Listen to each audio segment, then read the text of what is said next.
Hello everyone, I welcome you all in your business studies class. We were discussing about consumer protection. तो अब तक हमने consumers की protection में उनके राइट्स की बात की, रिस्पॉन्सिबिलिटीज़ की बात की। अब हम बात करते हैं कि क्या वेज हैं या क्या तरीके हैं हमारे पास कंज्यूमर्स की प्रोटेक्शन के। कंज्यूमर के पास राइट है अपना, वो कंप्लेन तो फाइल कर सकता है, लेकिन उसके अलावा वेज एंड मीन्स क्या अवेलेबल होते हैं कंज्यूमर के पास अपनी प्रोटेक्शन करने के लिए। तो फर्स्ट तो देखो क्या है कि ना जो बिजनेस है वो ऐसा मौका ही ना दे कंज्यूमर को कि उसको कोई कंप्लेन करनी पड़े। तो आप ये कह सकते हो यहाँ कि सेल्फ रेगुलेशन बाय बिजनेस, कि बिजनेस अपने आप ही जो है वो सेल्फ रेगुलेट कर ले, कि वो कंज्यूमर के साथ उनको अच्छी तरह की गुड्स प्रोवाइड करे। उनके लिए जो है वो खुद ही अपने बिजनेस में ही ना ग्रीवियंस सेल बना ले।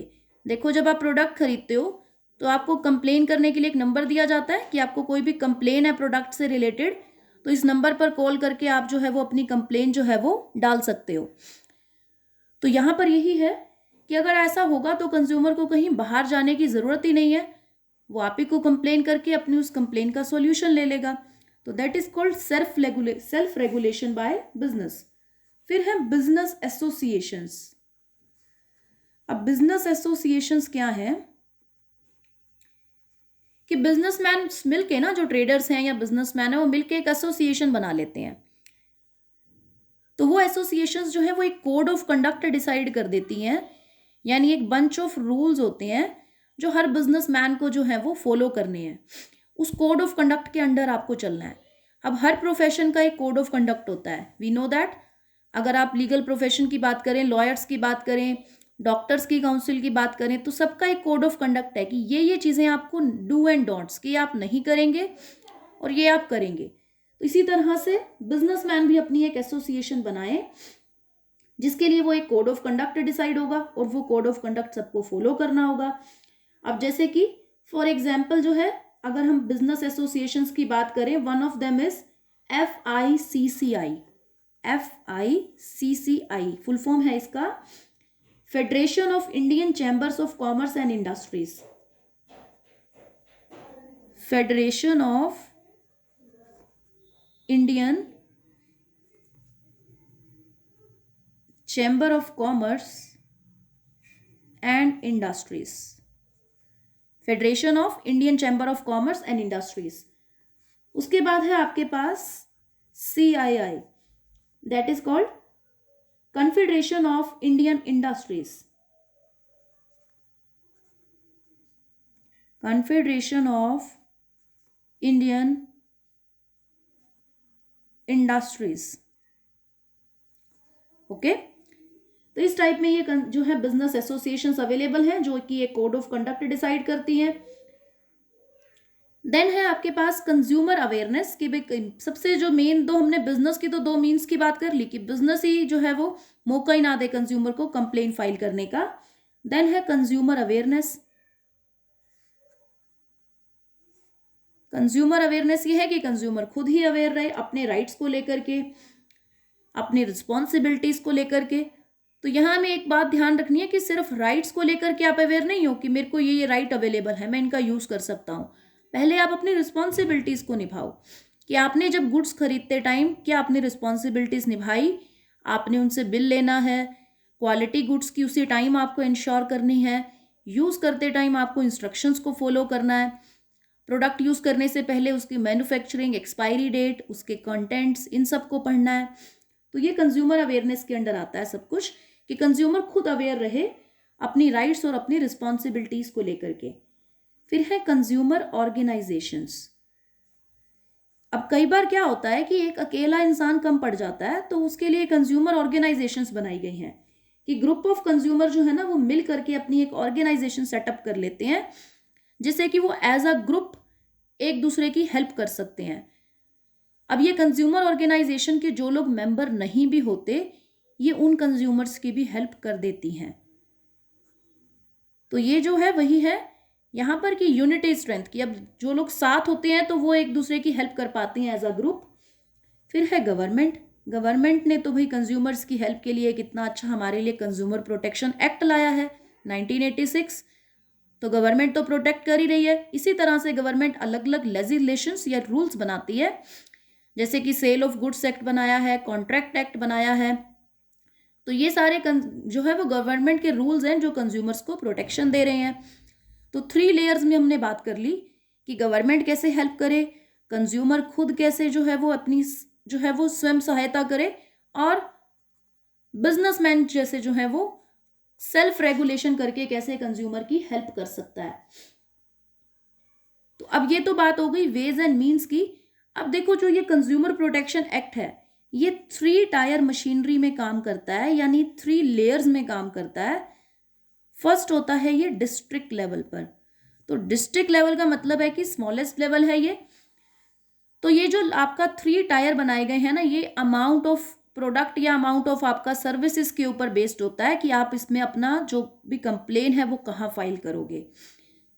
अगर तो आपका जो कंप्लेन है वो 20 लाख रुपीस तक का है, अप टू 20 लाख, तो आप डिस्ट्रिक्ट लेवल के ऊपर कंप्लेन फाइल करते हो।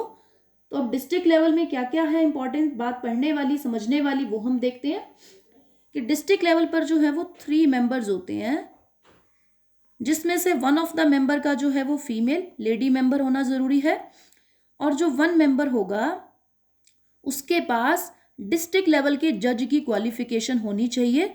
यानी out of 3 1 member, presiding member कहा जाता है उसे, उसके पास जो है वो डिस्ट्रिक्ट लेवल के जज की क्वालिफिकेशन होना चाहिए।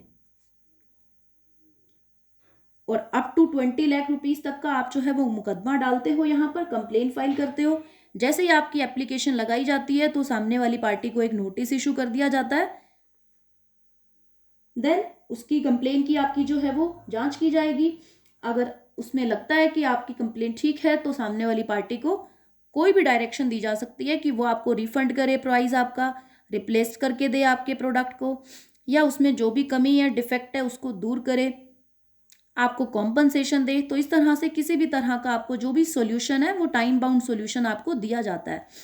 नॉर्मल केस में 3 मंथ्स, और अगर आपका कोई चेक करने की ज़रूरत है, लैब टेस्टिंग की ज़रूरत है, तो मैक्सिमम 5 मंथ्स।